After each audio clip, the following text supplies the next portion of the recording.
AI, where on earth are we supposed to stand? With everybody talking about AI, is it for me?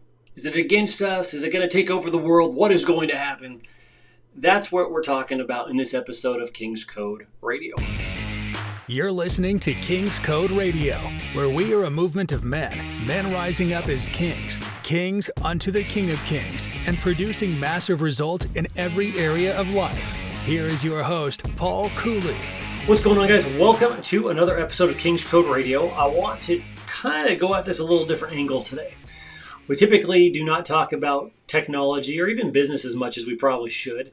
We've got a lot of business owners and sales guys and entrepreneurs inside of our group and community and listeners and so forth. But I want to talk to you about AI. I know there's a lot of people, and I have been in the camp of like sitting in this place of, well, I see the pros and I see the cons, and what should I actually think? Well, I want to share with you my experience, and I want to share with you also three different primary things. We do a lot of guys in crisis, right? So I want to address AI if you're a man in crisis.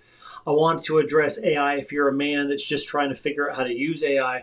And then if you're a business owner, I got something special for you too. So I have been using like ChatGPT for probably 2 plus years. And I was using it wrong. I was using it incorrectly. I was using it more like you would Google, as I'm sure many of you have done too, right?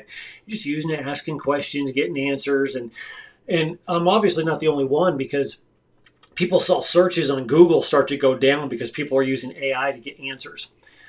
But I knew, that there had to have been more to all of this. And so I found myself, as I started using it more, I started using AI for different guys in the coaching group as far as, hey, maybe you could use AI for fill in the blank. And I want to kind of cover a few of those things.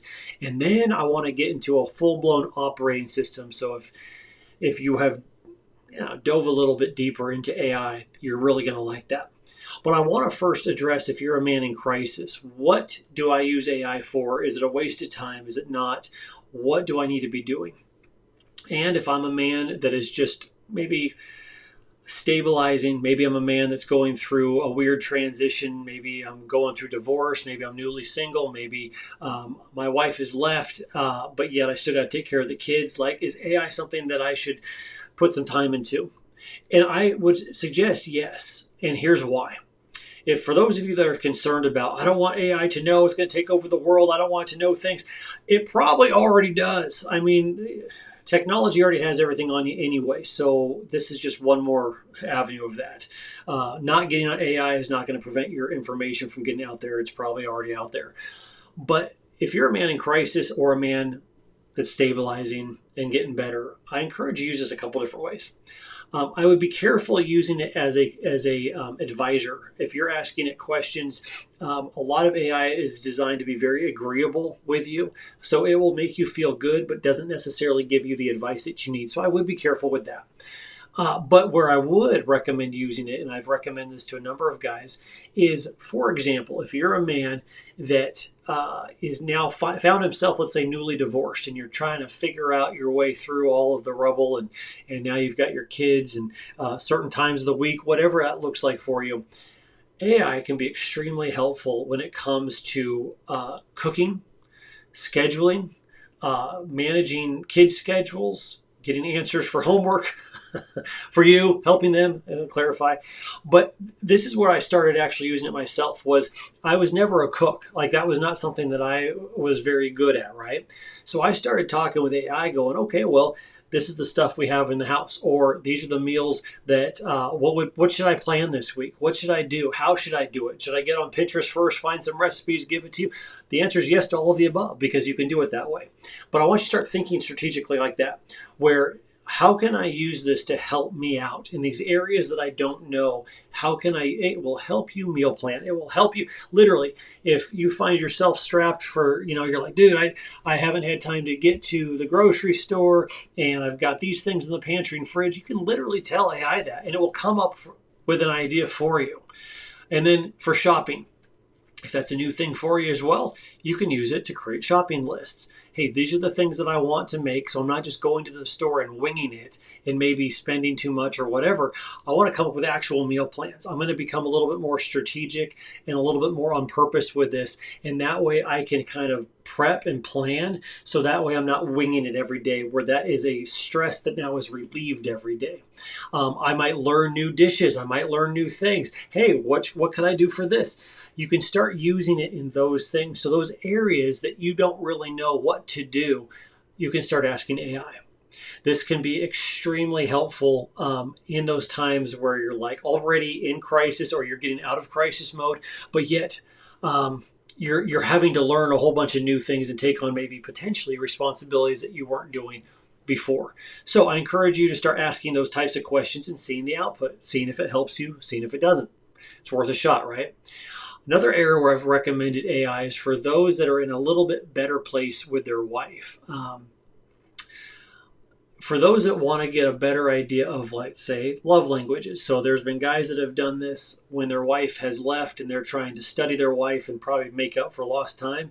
But then there's the guys that are in a more solid place or a more stable place where now they're starting to date their wife again. Or the guys that are just going from good to awesome, but to create an opportunity where you can ask AI to give you the love language test. Was that 30-something questions? And so what I found, though, is you can do a couple things to modify this and say, hey, I want you to quiz me and give me the full love language test. And then once it does, I want you to break it out in percentages so I know what percentage my love languages are. Then, for those that are in a place that can do this, you can have your wife go through it, or you can quiz each other, make it fun, whatever. But then you can compare each other where, oh, I'm this percentage in this, and you're this percentage in that. No, I didn't realize that we were this. And so it creates an opportunity to have more conversation and make it fun. And that there's been a number of guys in the group that have done that. They've made date nights out of it where they quiz their wife and they have their wife quiz them. And it leads to conversation, more in-depth conversation, because that can lead to like, well, okay, if that's your love language, and I didn't even realize, like, how do you feel when I do X, Y, Z? What can I do to help you feel love more in this area? Your love language is acts of service, and I have no idea what acts of service I'm supposed to be doing to actually make you feel loved. You can open up lines of communication. Now, something that for those of you, and I'm keeping this short and sweet just because I know this is not a normal topic that we talk about, but for those of you that are business owners, for those of you that are more strategic minded, for those of you that like the idea of having a full-blown life operating system, I want to encourage you to really dive into AI. And here's what I've been doing.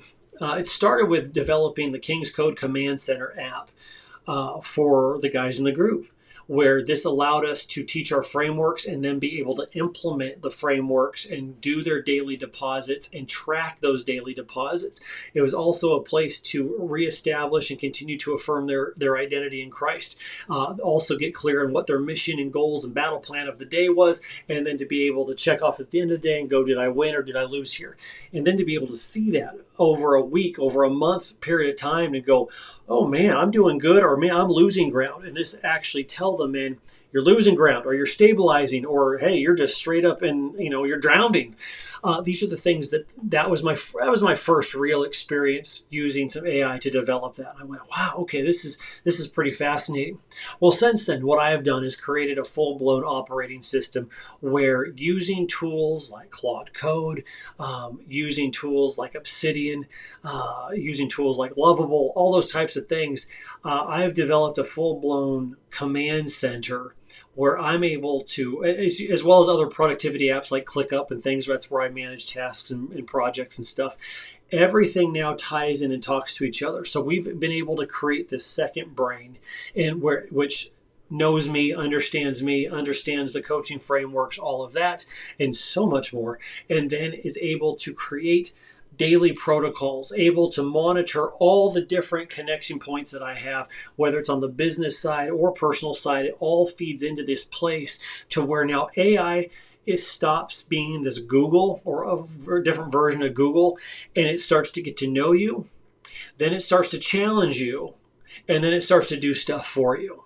And those three phases, I think most people are just barely in the phase one. They're just using it like Google, and it's really not getting to know them very well. But man, when you get to a place where your AI knows you, and then you create this second brain and you create agents that are doing things for you, and it's done in a way where it's more of your own proprietary command center on your own server rather than just always in the cloud, you start to create something that's very real.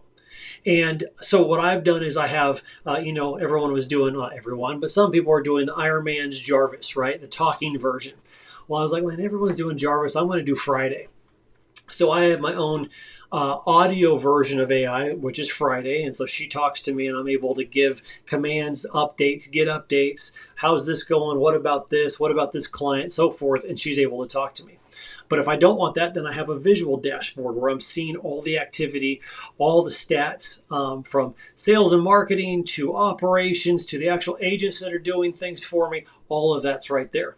And then we step it up a notch where now I can go every day and look at this thing so I can either talk about my daily debrief or I can actually get my daily brief right in front of me, or I'm able to see based on everything and all the data points the primary things that I should be focused on, and the primary things, because it knows me, the primary things of what I should not be focused on. Like it literally says, don't work on that today because it knows me and I'm going to be tempted to work on that thing.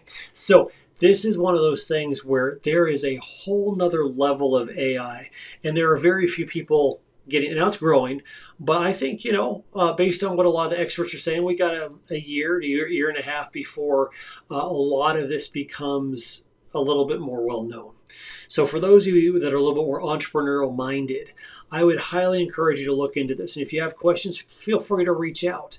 But it is one of those things where you have an opportunity to not only start having AI work for you and really operate as a second brain to free up your time and energy and all of that, but you can also start thinking, because if let's just pretend you got a 12-month window here of opportunity, I would encourage you to start thinking about what is your industry going to look like a year from now with AI. I know a lot of people are concerned about jobs and losing jobs and all of that. I think it's going to be a way to be able to enhance your job. But for those of you that are very more on the entrepreneurial side, look for the opportunities. How is your industry going to change? What is the behavior of your industry going to be like due to AI becoming more prominent?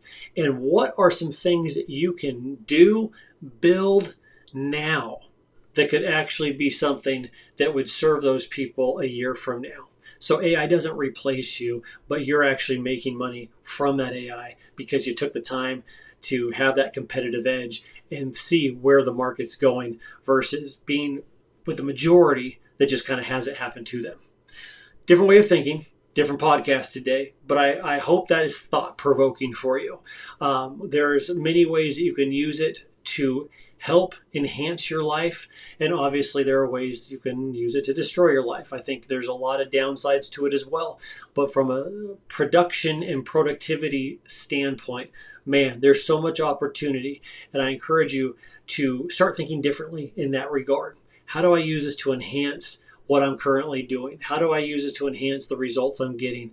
And I'll tell you, it just seems like the opportunities are limitless right now. So you have a choice, jump in, or kind of get left behind and have it happen to you a year or two from now.